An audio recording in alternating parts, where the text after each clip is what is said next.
கடவுளுடன் காலை வணக்கம்.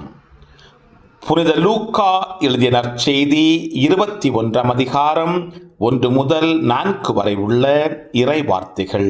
அக்காலத்தில் இயேசு நிமிர்ந்து பார்த்தபோது செல்வர்கள் தங்கள் காணிக்கைகளை காணிக்கை பெட்டிக்குள் போடுவதை கண்டார். வறுமையில் வாடிய ஒரு கைம்பெண்ணும் 2 காசுகளை அதில் போடுவதை கண்டார். அவர், இந்த ஏழை கைம்பெண் எல்லாரையும் விட மிகுதியான காணிக்கையை போட்டிருக்கிறார் என உண்மையாகவே உங்களுக்கு சொல்லுகிறேன்.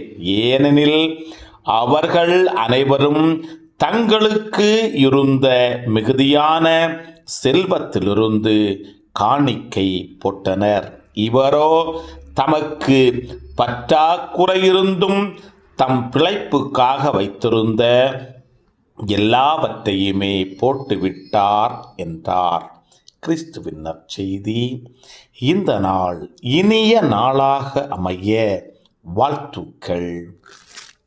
பல பல பல புதுமைகள், பெருமைகள், இனிமைகள் இறங்கிய நல்ல நாள், ஒரு நல்ல நாள், நம் தேவன் தந்த நாள், இது நல்ல நாள்.